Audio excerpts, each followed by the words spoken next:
mendatangkan orang, tapi rupiah tidak bisa menyalakan semangat.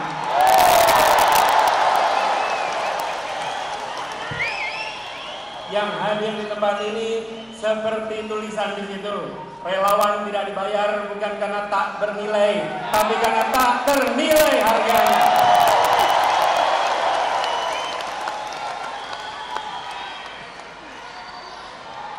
Saudara semua, teman-teman sekalian, Assalamualaikum warahmatullahi wabarakatuh.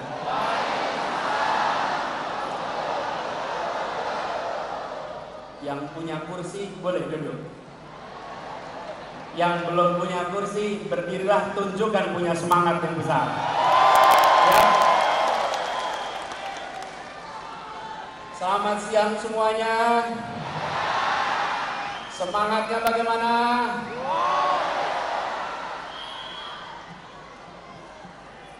Saya kalau hadir acara dengan relawan seperti sekarang ini, begitu masuk ruangan rasanya seperti baterai yang di-charge 110%. Ya, luar biasa. Jadi suasananya suasana penuh kegembiraan, penuh keceriaan, karena memang kita akan menuju pemilihan yang bukan menakutkan, tapi pemilihan yang menggembirakan, yang membahagiakan. Nah, sebelum mulai saya cek dulu nih yang hadir. Siapa yang rombongan swakarsa, semua datang swadana, semua berangkat dengan niat baik. Kami hadir di tempat ini untuk buat perubahan bagi Republik Indonesia. Kami datang bukan karena bayaran, tapi kami datang karena kami punya kepercayaan untuk Indonesia yang lebih baik. Karena itu, buat teman-teman semua, bagi para kawan semua, kalau boleh saya sampaikan, I love you. And I love you almost full. Kenapa almost full?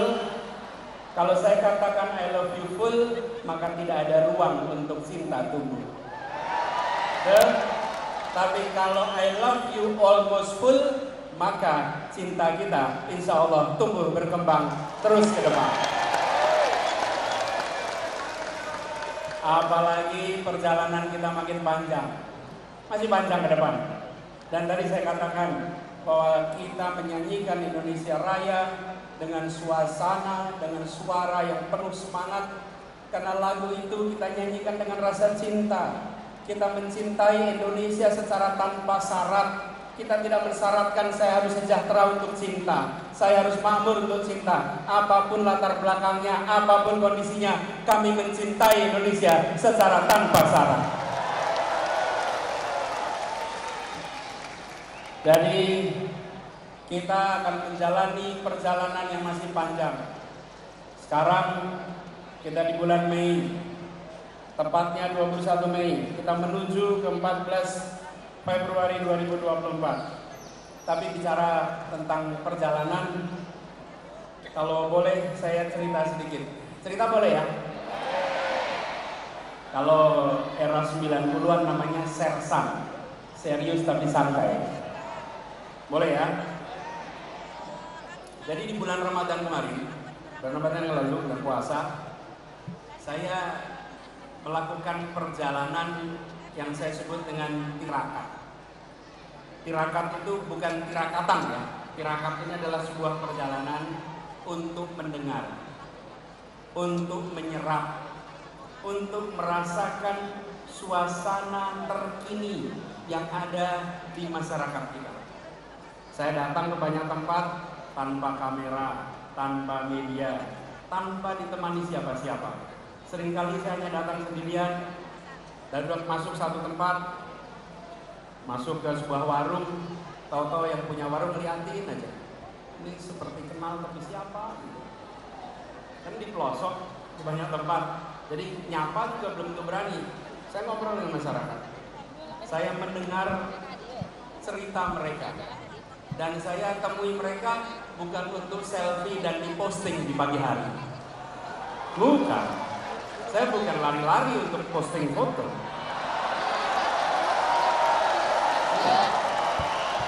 Saya lagi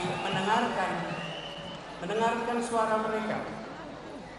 Saya ketemu dengan ibu-ibu, bapak-bapak yang memiliki keinginan masa depan anak-anaknya yang lebih baik. Paling sering saya temui ibu-ibu yang menceritakan, Pak, anak saya pintar, Pak, anak saya potensial, Pak, berikan kepada kita semua pendidikan yang baik, biar anak-anak kita punya masa depan yang lebih baik. Di Rembang saya ketemu dengan Ibu Fitri yang bercerita tentang bagaimana beliau mengelola TK-nya. Saya ketemu dengan Bu Yuli. Bu Yuli ini pemilik apotek Yap di Pasuruan. Saya juga sempat mampir ke Grobogan. Di situ saya bertemu dengan seorang petani. Jadi kami lagi jalan. Saya lihat para petani sedang bekerja, saya berhenti, mampir. Sendirian saja. Namanya Pak Suwarto. Lalu ketemu Pak Suwarto, salaman. Ketika salaman, saya merasakan melihat tangannya sedang, kalau bahasa Jawa, lagi ngerabu. Ngerabu itu memberi apa? Pupuk. Jadi saya tanya, Pak, gimana kondisi di sini? Ya biasa, Mas. Dari dulu ya begini. Lalu apa situasi yang tersulit? Panjang sebetulnya ngobrolnya. Dia bilang, Pak, saya ngerepoti urusan pupuk, Pak. Rabu ini paling angel, Pak. Arep rabu, ono sing rabu subsidi, rabu non subsidi. Ora kaya zaman biyen.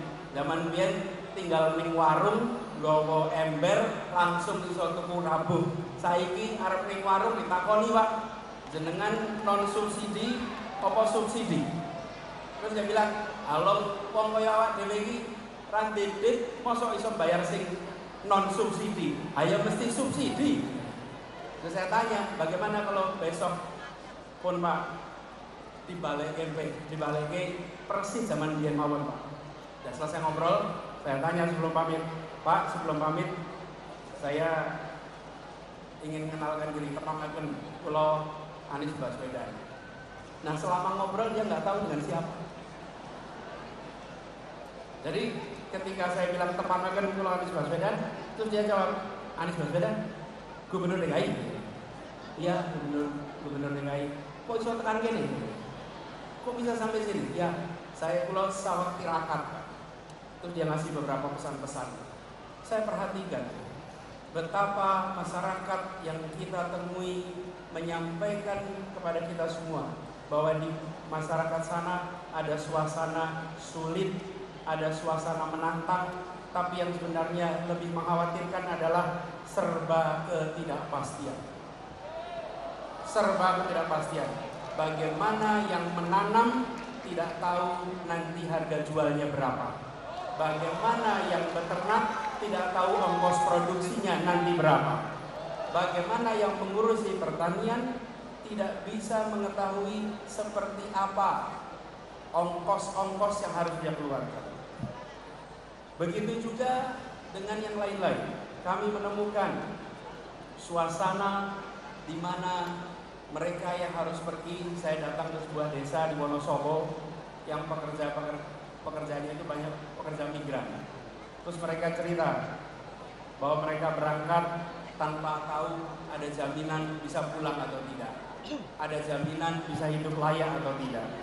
Ketemu dengan anak-anak, ketemu dengan orang tua yang menceritakan kelihatannya masuk kampus negeri sekarang susah, Pak. Karena ternyata harganya juga mahal. Mereka yang kecil seringkali menemukan kesulitan untuk usaha. Tadi di depan banyak UMKM, bukan? Karena kita kumpul di sini mengirimkan pesan bahwa penyediaan makanannya pun oleh mereka-mereka yang usahanya mikro dan kecil, bukan yang skalanya besar. Nah, dari sana dalam sebuah perjalanan saya lewat satu tempat sekitar Purwodadi, ada satu orang yang seperti menghentikan, Pak, sebentar Pak, berhenti. Terus dia cerita, Pak Anies, masalah di negeri ini, padahal di kampung nih, adalah soal mafia Pak. Pak Anies, ini mafia di Indonesia ini harus diberantas Pak. Mafia ini harus diselesaikan. Saya pikir benar juga kata dia. Begitu banyak mafia-mafia yang hadir yang membuat kita memiliki ketidakpastian. Kenapa petani harus bersaing dapat pupuk penuh dengan ketidakpastian? Karena apa? Karena aksesnya dikuasai oleh mafia-mafia pupuk. Ketika bicara tentang pekerja migran, banyak dari mereka yang sistemnya dikuasai oleh mafia-mafia PMI, yang mereka berangkat kerja keras dan ujungnya pulang tidak bisa mendapatkan yang selayaknya. Sama UKM juga begitu. Dan mafia-mafia ini berderet, ada urusan mafia tanah, ada mafia parkir, ada mafia kesehatan, mafia perumahan, mafia pemilu, mafia bansos, bahkan mafia proyek pemerintah. Ya termasuk mafia BTS itu. Semua. Karena itu seluruh mafia ini harus kita bereskan. Republik ini tidak akan bisa maju bila kita membiarkan mafia-mafia itu merajalela di negeri ini. Termasuk proyek pemerintah. Ketika kita melihat ada kasus-kasus, termasuk kemarin mafia BTS, maka saya sependapat dengan yang disampaikan oleh Ketua Partai Nasdem Pak Surya Paloh. Tuntaskan penyelidikannya. Semua yang terlibat harus diperiksa. Dorong transparansi. Jangan ada pihak yang dibiarkan melenggang tidak dimintai pertanggungjawaban. Tunjukkan bahwa hukum memang tegak, bukan saja ke bawah tapi juga ke atas. Bukan saja ke lawan tapi juga ke kawan. Hukum tegak untuk semuanya. Dan transparansi ini perlu dilakukan secara menyeluruh. Jangan sampai ada intervensi politik dalam penanganan kasus apapun. Dan kita sudah menyaksikan banyak kasus-kasus akhir-akhir ini yang jadi perhatian adalah yang viral. Kadang-kadang saya merasa khawatir. Karena begini, kita ini harusnya berani. Saya setuju ketika ada yang dikatakan bahwa kita harus mencari pemimpin yang berani. Setuju. Dan pemimpin berani bukan sekedar berani, tapi berani karena benar. Berani karena membawa kebenaran. Karena pasangannya kata berani itu benar. Kalau tidak benar, dia tak berani. Tapi kalau dia bawa kebenaran, maka siapapun dihadapi dan ridha Allah yang menjadi pegangannya.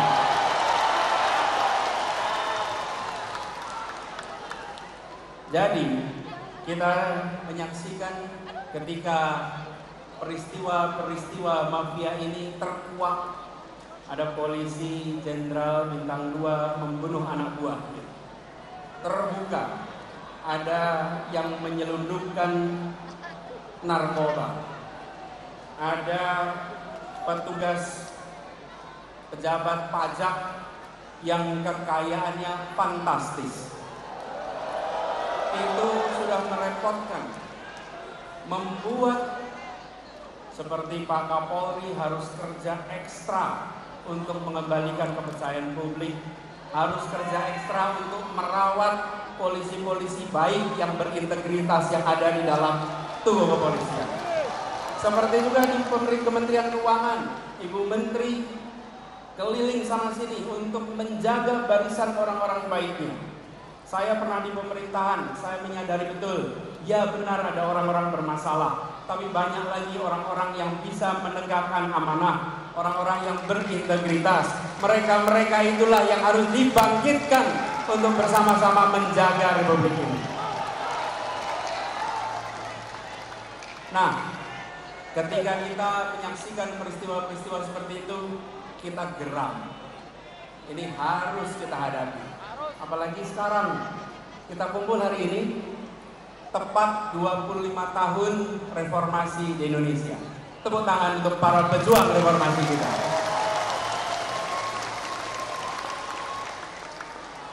Tapi sambil kita menengok, kok bisa kita sudah 25 tahun dari reformasi, yang dulu kita bicara tentang memberantas kolusi, korupsi, nepotisme, sekarang justru muncul mafia A, mafia B, mafia C, mafia D. Ini panggilan bagi kita semua. 25 tahun yang lalu kita berkomitmen memberantas KKN, sekarang kita berkomitmen untuk memberantas mafia-mafia yang ada di Republik ini.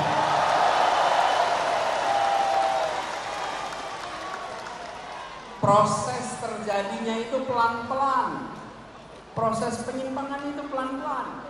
Bila pemimpin-pemimpin dari Republik ini tidak sensitif pada persoalan ini, maka persoalan ini akan secara bertahap merusak Indonesia. Teman-teman sekalian, saya beri ilustrasi. Katak. Bila katak itu dimasukkan ke dalam sebuah, bukan tempurung, ke panci yang airnya dingin, taruh di panci airnya dingin, kemudian pancinya taruh di kompor, nyalakan kompornya pelan-pelan.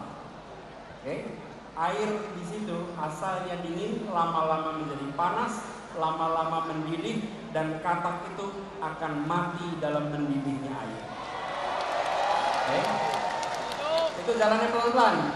Tapi kalau katak dilemparkan ke panci yang airnya mendidih, dia langsung lompat. Tapi kalau dipanaskan pelan-pelan, dia mati mendidih. Bila kita tidak menyadari bahwa pertumbuhan mafia itu terus-menerus, maka bangsa kita akan habis karena mafia. Saatnya kita menyadari bahwa ini adalah problematika yang harus kita hadapi sama-sama. Setuju?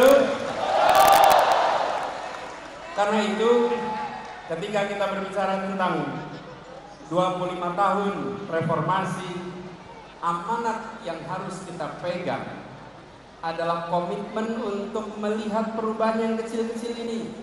Nampaknya pelan-pelan, gradual.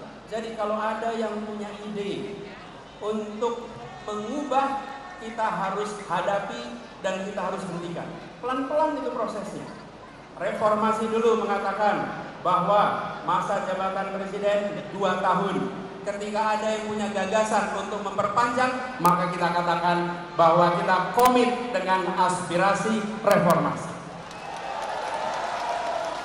Jadi, kalau ada petinggi-petinggi negeri ini yang pelan-pelan mencoba menggeserkan, jangan pernah dibiarkan, karena itu seperti menaikkan suhu air bagi sebuah katak. Jangan sampai kita tidak sadar atas penyimpangan yang dilakukan secara pelan-pelan. Dan kita harus sadari ini, bahkan kita punya masalah banyak. Sebagian masalah itu harus diselesaikan di daerah, sebagian diselesaikan di pusat. Kalau daerah tidak bisa menyelesaikan, maka harus dicari cara agar daerah bisa menyelesaikan. Tapi kalau daerah tidak bisa menyelesaikan, diambil ke pusat, dan ujungnya tidak selesai juga, malah menyulitkan masa depan orang-orang di daerah. Kita punya kecenderungan, kalau di daerah tidak jalan, ambil alih ke pusat. Dilakukan sentralisasi. Ingat, Republik ini luasnya luar biasa. Penduduknya tersebar di 6.000 kepulauan. Berikan kepada kita semua kewenangan untuk menyelesaikan, awasi, pastikan tereksekusi. Dengan cara seperti itu, rakyat bisa merasakan pemerintah hadir di seluruh wilayah Indonesia. Jadi, ke depan kita berkomitmen bahwa pemerintahan yang hendak kita bangun adalah pemerintahan yang mengembalikan spirit yang ada di dalam pembukaan Undang-Undang Dasar 1945. Spirit yang ada di sana adalah bagaimana rakyat mendapatkan kemerdekaan yang sesungguhnya. 25 tahun yang lalu ketika kita memperjuangkan reformasi, pada saat itu kita berada di dalam suasana ketertekanan. Ekonominya tertekan, kebebasannya tertekan. Hari ini sebagian dari kita merasakan kebebasan yang tertekan. Dulu negara mengatur siapa saja, siapa boleh maju ke caleg, siapa boleh maju ke pilpres, siapa boleh maju wali kota, bupati, semua diatur. Hari ini jangan sampai ada pengaturan siapa yang boleh maju dan siapa yang tidak boleh maju. Karena itu bukan diatur oleh pemerintah, itu diatur oleh partai-partai politik atas aspirasi rakyat. Bila rakyat menginginkan si A menjadi calon, izinkan negara ini memberikan kesempatan kepada mereka untuk memperjuangkan. Bukan malah negara menghentikan, bukan malah negara melarang. Bahwa negara menjamin kemerdekaan, dan itu yang harus sekarang kita perjuangkan. Jadi kita yang berada di sini adalah kita yang punya aspirasi, dan kita menuntut agar ada kesetaraan kesempatan bagi siapapun di Republik ini. Dan ini juga artinya kepastian kepada mereka yang berusaha. Bayangkan, bila kita tidak memberikan kesetaraan itu, mereka yang di dunia usaha pun mengalami kekhawatiran, mengalami serba ketidakpastian. Ketika sebuah pemerintahan bertugas, dia harus memberikan kesetaraan kepada semua pelaku usaha. Jangan sampai pelaku usaha yang dianggap teman diberi fasilitas, pelaku usaha yang bukan teman tidak diberikan fasilitas. Dan persoalan mafia ini yang tadi saya sampaikan itu sering sudah masuk ke dalam proses. Saya beri contoh. Ketika kami bertugas di Jakarta, ini salah satu ketidakpastian yang harus kita bereskan. Setiap tahun kita selalu meributkan soal UMP, upah minimal provinsi. Dan di DKI Jakarta, upah yang biasanya naik rata-rata 8% karena kondisi perekonomian turun. Tapi di tahun 2021 kemarin, untuk upah tahun 2022, mendadak peraturannya diubah. Peraturan yang biasanya kalau kita terapkan memberikan kenaikan UMP yang masuk akal, kemarin UMP-nya angkanya itu amat rendah. Kalau tidak salah sekitar Rp37.000 kenaikannya. Pada waktu itu saya katakan tidak mungkin di Jakarta naik upah nilainya 37.000. 37 itu bukan angka yang layak untuk pekerja di Jakarta. Karena itu kemudian saya sampaikan kepada pemerintah, waktu itu Kementerian Tenaga Kerja. Saya sampaikan bahwa yang layak di Jakarta kenaikan itu menggunakan formula yang lama. Jangan formulanya digonta-ganti. Dan inilah yang disebut sebagai mafia tentang pengupahan yang ada di Indonesia. Tidak boleh kita biarkan. Kami memilih untuk mengambil sikap yang berbeda. Dan ketika ambil sikap berbeda, tentu kita menyadari bagaimana landasan hukumnya. Tapi yang menarik, para pengusaha protes waktu itu. Saya undang pengusahanya ke Balai Kota. 50 pembayar pajak terbesar saya undang. Ketika saya undang, saya sampaikan, Bapak Ibu sekalian yang sekarang sudah menjadi 50 pembayar pajak terbesar. Bapak Ibu lihat, kita semua ini sekarang berkumpul di Balai Kota. Jaraknya hanya 1 km dari Gedung Pancasila, tempat konstitusi kita disusun. tempat persiapan kemerdekaan kita disiapkan. Pada waktu itu mereka yang berkumpul adalah orang-orang yang makmur, orang-orang yang terdidik, tapi mereka memilih mendirikan sebuah negeri yang prinsipnya menghadirkan keadilan sosial bagi seluruh rakyat Indonesia. Sekarang di sini, yang ngumpul di sini, Bapak Ibu, saya ingin tanya, 40 tahun yang lalu Bapak Ibu di mana? 50 tahun yang lalu Bapak Ibu di mana? Kita semua 40 tahun yang lalu, 50 tahun yang lalu bukan siapa-siapa. Republik ini sudah memberikan kesempatan Bapak Ibu sekalian menjadi 50 pembayar pajak terbesar karena Republik ini memberikan kesempatan kepada Bapak Ibu sekalian. Sekarang berikan kesempatan kepada para pekerja untuk mereka bisa mendapatkan kesetaraan masa depan. Sebagaimana Bapak Ibu sekalian mendapatkannya. Ini soal kita bergiliran masing-masing memberikan kesempatan. Dan ketika kita mengirimkan pesan kesetaraan itu yang menarik. Para pengusaha itu setelah ngobrol pulang dan mereka bilang, Pak Gub, kami setuju dengan prinsip yang Bapak pegang. Kita sama-sama bergerak untuk Indonesia. Bapak Ibu sekalian, ketika kita bicara tentang nilai-nilai, maka semua akan terpanggil. Itulah sebabnya hari ini kita berjuang, karena kita membawa nilai-nilai dan kita ingin memanggil semuanya untuk berjuang bersama kita. Nilainya nilai keadilan, nilainya nilai kesetaraan. Dan itulah yang kemudian membuat kita semua yakin, bila ini kita kerjakan, insya Allah Indonesia akan lebih baik. Indonesia akan lebih makmur.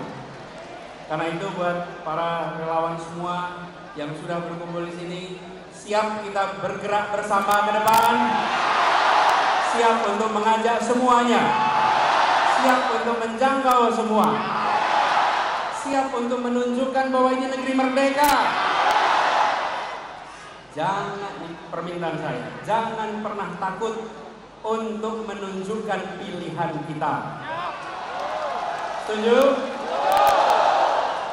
Bila kita menawarkan prinsip keadilan, prinsip kesetaraan, pasang besar-besar pesan itu dimanapun Anda berada. Jangan gentar pada mereka yang kegiatannya merobek poster. Jangan gentar. Jangan gentar dengan mereka yang suka merobek baliho. Jangan gentar. Bila ada baliho dirobek, bila ada poster dirobek, jangan cuma difoto. Berikan laporan ke kepolisian, nanti kita tunjukkan siapa yang menghargai pendapat dan aspirasi di Republik ini. Dan kita tidak perlu memberikan spanduk-spanduk penolakan. Kita sambut kedatangan siapa saja sambil mengatakan kami siap untuk disandingkan, kami siap untuk dibandingkan. Dan kami yakin bahwa gagasan kita, karya kita, rekam jejak kita, program kita, bila disandingkan, maka kita akan bisa mengajak seluruh Indonesia untuk Indonesia yang lebih baik ke depan. Jadi, teman-teman semua, para relawan yang saya cintai, ini bukan sekedar sebuah perjuangan elektoral. Ini juga bukan sekedar pertontonan. Ini bukan panggung hiburan, di mana datang ke depan panggung untuk menghibur, bukan. Ini adalah panggung untuk menentukan arah perjalanan bangsa ke depan. Karena itu kerjakan dengan keseriusan, kerjakan dengan sepenuh hati. Dan ini adalah perjuangan yang membawa nilai, membawa prinsip. Karena itu jadilah relawan teladan. Siap? Jadi apa? Relawan apa? Relawan apa? Relawan apa? Jadilah relawan teladan. Menghormati kedatangan lawan sambil mengatakan kami membawa gagasan, kami membawa rekam jejak, siap disandingkan, siap ditandingkan, dan kami yakin bismillah kemenangan akan diantarkan kepada kita.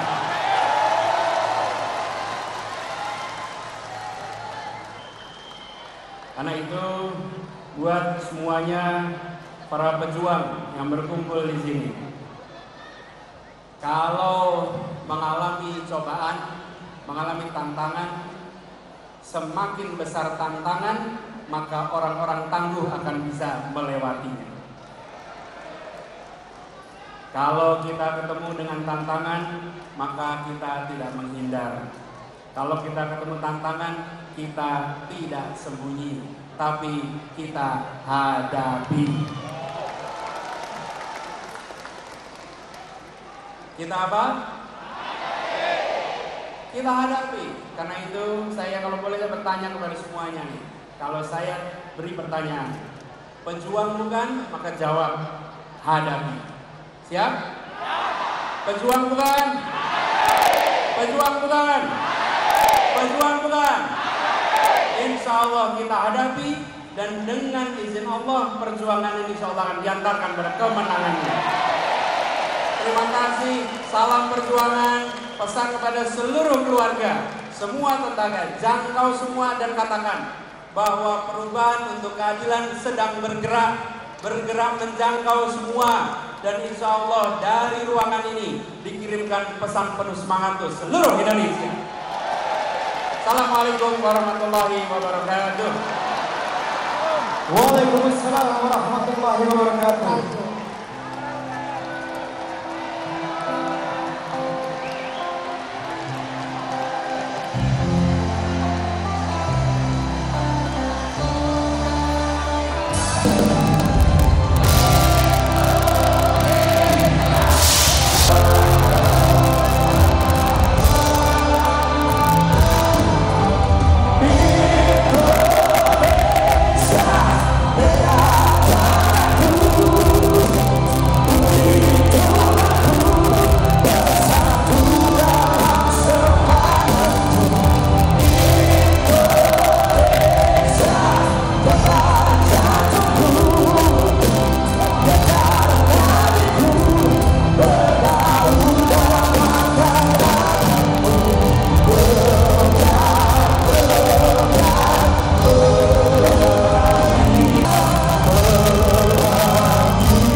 Saya Iriana Mardanus. Saksikan program-program Kompas TV melalui siaran digital, pay TV, atau media streaming lainnya. Kompas TV, independen, terpercaya.